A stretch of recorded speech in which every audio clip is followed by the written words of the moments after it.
야당 출입 기자님들 톡방에 지금 저희들이 만든 국정감사 11대 거짓말이라는 파일이 전달이 된 것으로 보고를 받았습니다. 그 파일에 입각해서 1번에 있는 초과이익 환수 삭제 문제, 이 부분은 이제 우리 김은혜 의원님께서 말씀을 주셨고, 또 11번에 있는 백현동 개발 관련된 위증, 이것도 또 우리 김은혜 의원님께서 상세하게 말씀 주셨습니다. 10번의 변호사비 대납 문제, 시비 발행 문제, 이 문제는 또 윤창현 의원님께서 설명을 하셨고요. 그러면 2번부터 9번까지 8개의 추가적인 의혹이 남는데, 사실 이 부분은 그동안에 언론에서 많이 다루어진 부분들입니다. 그래서 다 이해하실 거라고 믿고 간단하게만 말씀을 드리도록 하겠습니다. 두 번째, 공익환수 5,503억 원의 진실은 이게 왜 위증이냐 하는 것을 5가지 논점으로 저희가 자료에 넣어놨습니다. 말씀을 드려보면 공원, 주차장, 터널 이런 거는 환수하는 돈이 아니라 당연히 들어가야 되는 개발 비용에 불과하다는 걸 저희 수차례 말씀을 드렸고요. 나머지 1,822억, 임대부지를 판, A10 부지를 판 1,822억인데 이건 공익환수가 아니라 오히려 서민의 주거를 착취한 것입니다. 임대아파트를 지으라 한 걸 짓지 않고 땅을 팔아서 1,822억을 가져오고 그중에 1,000억 원은 재난지원금으로 이미 썼다는 것이거든요. 이거는 임대아파트를 지어서 공급하는 게 훨씬 더 나았던 일이라는 내용이고요. 3번은 공원개발 이제 1공단 신흥 프로퍼티하고 소송을 붙어가지고 무려 300억 가까운 돈을 패소를 해서 다시 또 물어줘야 되는 상황이 됐습니다. 이게 과연 이익 환수이냐, 300억 물어주면서. 그 다음에 5,503억이라는 돈 자체가 상당히 부풀려져 있는 것입니다. 공원 조성비로 2,561억 원, 그쪽입니다만 2,561억 원을 환수했다고 하는데 실제 공원 조성안이 이만큼 들었는지 꼼꼼한 체크가 필요합니다. 왜냐하면 군인공제에 물어준 땅값은 1,400억에 불과하고 건설비, 공원 조성비는 200억, 많아야 300억 정도에 불과하다고 하는 제보가 들어와 있기 때문입니다. 또한 터널 조성비는 이재명 지사는 600억을 환수했다고 주장을 하지만 이건 사실 이재명 지사의 공직선거법 1심 재판에서 법원이 실제로 들은 돈을 확인을 해서 밝혀놨습니다. 그게 271억 7천만 원 밖에는 안 들었다. 이걸 확인을 해놓고 있습니다. 즉 터널 비용에서 보듯이 다른 비용들도 많이 부풀려져 있을 가능성이 있다. 그래서 특검에서 제대로 수사를 해야 된다 이런 말씀이고요. 세 번째 이슈는 부동산 경기가 침체됐다. 11쪽부터 나와 있는 건데요. 당시에 부동산 경기가 안 좋아서 하이리스크 하이리턴이지 이거 돈 버는 거 야단칠 일 아니다. 이런 주장을 행안위 국토위에서 계속 지금 말씀하셨고 페이스북에도 썼고 Q&A도 했고 여러 번 했습니다. 위증입니다. 왜 그러냐. 저희가 5가지 팩트 체크를 했는데 본인이 선거 공보에서는 경기도지사 선거 공보에서는 이 사업은 100% 90 내지 100% 성공이 확정된 것이다. 이렇게 본인이 또 얘기한 게 있고요. 당시 부동산원에서 발표한 주택가격 지수를 보면은 상당히 주택이 좋아지고 있는 시점에 있었습니다. 그 이유는 2014년 말에 국회에서 부동산 분양가 상한제를 폐지하는 법안이 통과됐기 때문에 2015년부터는 경기가 좋을 걸로 최경환 장관이 통과시켰기 때문에 예상되고 있었던 시점이었습니다. 세 번째는 3개 컨소시엄이 참가했는데 3개 컨소시엄 모두 이 사업은 아주 우수하고 대기 수요도 풍부하기 때문에 반드시 성공한다는 것을 3개 컨소시엄 모두 일치해서 사업 대비 수입률이 24%까지 난다고 지금 예상을 하고 있었던 상황이고요. 성남시 자체 분석도 있었습니다. 성남시 자체 분석도 BC 분석이 1.03으로 종합적으로 사업 타당성이 매우 높다고 분석을 하고 있었고 2015년 초에 성남시에 미분양 주택 물량이 9가구밖에 없었다 하는 것이 지금 또 밝혀져 있습니다. 미분양이 그 정도로 적을 정도로 성남시는 실패하기 어려운 사업이었다는 것이죠. 자, 그 세 번째 부동산 경기고 네 번째가 이제 유동규에 관한 부분인데 유동규는 측근이 아니라고 제가 질의했을 때 분명히 답변을 했고 사면하지 않겠다고 얘기를 했습니다. 그런데 유동규가 측근이라는 사실은 무려 너무 많아서 지금 9가지가 적혀 있는데 차차 좀 읽어봐 주시고요.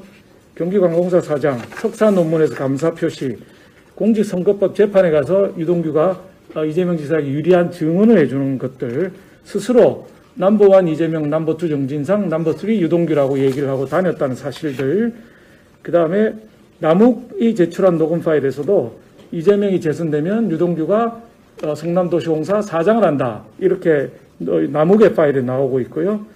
이재명 지사의 트위터에도 금한령의 방패를 뚫은 이재명, 유동규 투트랙으로 성공했다, 뭐 이런 걸 또 올려놓고 있었습니다. 해외 출장도 자주 갔던 걸로 나와 있고, 유동규의 그 국토위 우리 김은혜 의원님 질의할 때 보면, 이종배 의원님 질인가요?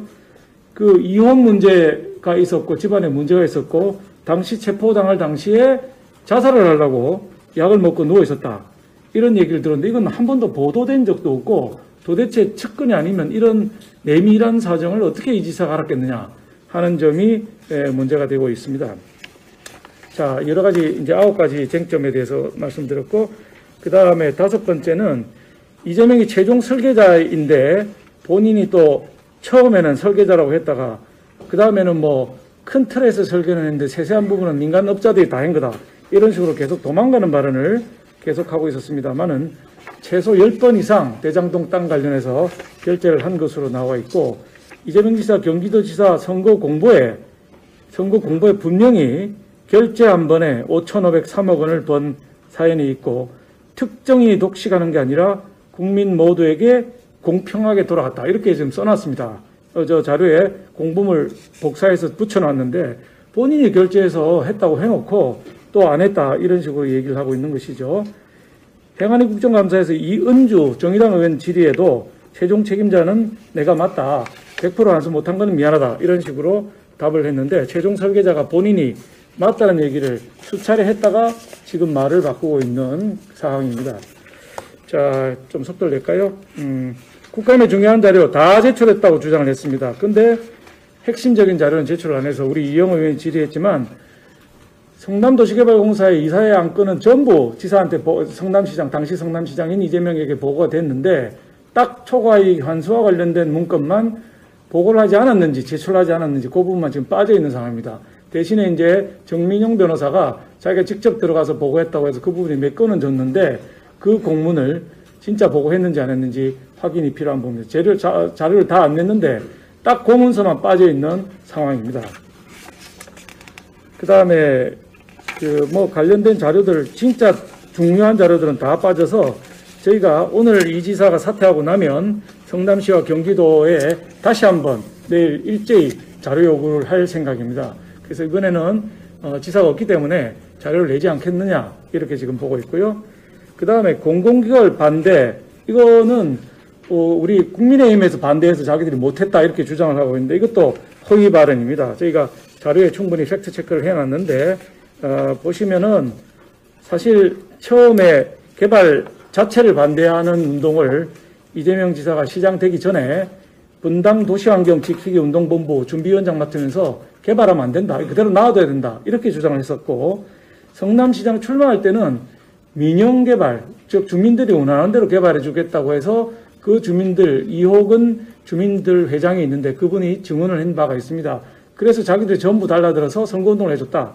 즉 처음에는 개발하지 말자, 두 번째는 민영개발하겠다 해놓고 시장이 되고 나더니 이제 민관 합동개발을 하겠다고 나간 겁니다. 그래서 계속 말이 바뀌고 있는데, 그 화천대유가 대장동 게이트 설계할 수 있게 만든 건 사실 민주당입니다. 왜냐하면 그 법인 도시개발법 국회에 통과될 때 대표 발의한 사람이 법안 소위위원장이었던 민주당의 최규성 의원이었고, 공동 발의자가 강창일, 노영민, 백재현, 유선호, 박기춘 의원 등 민주당 소속 의원들이 발의를 해서 이 법을 개정해서 민간이 개발할 수 있는 여지를 만들어 주었고요. 이 법 이후에 성남시에서 이런 결과를 가져오게 됐던 만드는 기본이 국민의힘이 아니라 민주당이 법을 바꿔서 시작된 거라는 말씀드리고요. 그 다음에 이재명 시장은 당시에 민간합동개발만 이렇게 자기 고집했고, 새누리당이 공공개발을 반대해서 할 수 없이 민간합동개발했다고 주장을 했는데, 이것도 팩트체크를 해보시면 이 당시에 전반기에는 성남시 의회 구성이 한나라당이 더 많았던 건 사실입니다. 3명이 더 많았지만은 1기 때 초선 때 전반기에만 그랬습니다. 근데 하반기로 가면서 3명의 의원이 우리 당에서 탈당을 하고 무소속으로 남아있다가 최후에 민주당으로 들어가는데 최윤길 전 의장 포함해서 3명입니다. 그때 넘어간 이유, 즉 2013년 이후에는 민주당이 다수당입니다.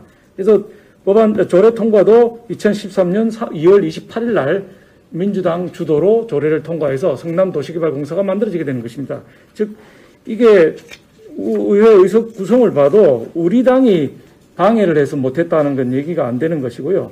만약에 동형개발의 의지가 있었다면 LH 또는 경기도시공사와 함께 손을 잡고 개발을 할 수 있었던 것인데 의도적으로 LH와 경기도시공사를 배제하고 그 안은 아예 생각도 안 하고 자 공영개발 즉 성남도시개발공사 혼자 하고 싶은데 이걸 반대하니 민관이 합동할 수밖에 없다고 했는데 그 사이의 대안이 뭐냐?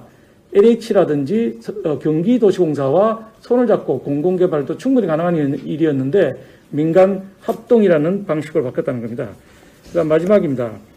그 다음에 이 9번의 대장동 게이트. 대장동 게이트가 우리 곽상도 의원 건 때문에 국민의힘 게이트라고 계속 얘기를 하고 있지만은 이재명 지사는 계속 그렇게 얘기하고 있습니다만은 이게 돈 받은 50억 이거에 비해서 민간인들이 먹은 돈 8,500억입니다. 규모로 보나 제가 폭로한 6명의 그 50억 약속 클럽에 들어있는 사람의 면면을 보나 우리 당과 관련 사람은 곽상도 의원 1명이고 나머지는 전부 우리 당과 관련이 없는 분들입니다. 그럼에도 불구하고 계속 우리 쪽을 이라고 하는데 이건 유동규 본부장이 구속까지 되지 않았습니까? 이재명 측근에 대한 비리라는 것이 서서히 드러나고 있고 아까 우리 김은혜 의원님 말씀하신 것처럼 정진상, 장성철 경기연구원 부원장 이 측근들이 대장동 아파트를 분양을 받았죠.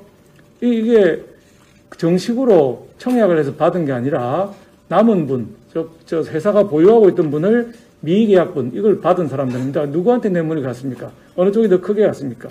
이한성 천화동의 1호 대표, 이거 이화영 부지사와 평화부지사와 각 측근이죠. 보좌관 출신이죠.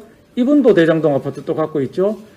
자, 선대위원장을 지냈던 최윤길 성남시의회 의장, 이분도 대장동 아파트 보유하고 있습니다. 그러니까 뇌물이 어느 쪽으로 더 많이 갔는지 충분히 알 수 있을 거라고 생각이 들고 최윤길 의장, 화천대유 부회장 연봉 1억, 수십억대 성과급 받았고 대장동 사업을 위한 성남도시개발 설립안 시의회 통과 강행 처리될 때 의장이었습니다. 자, 어느 쪽이 정말 게이트의 측근이었는지 하나하나 드러나고 있는데 이 지금 말씀드린 11가지 사항에 대해서는 국회에서 위정을 했기 때문에 우리가 법적인 조치를 해야 될 것 같은데 그 법적인 조치에 관해서는 유상범 법률자문위원장께서 말씀을 드릴 겁니다.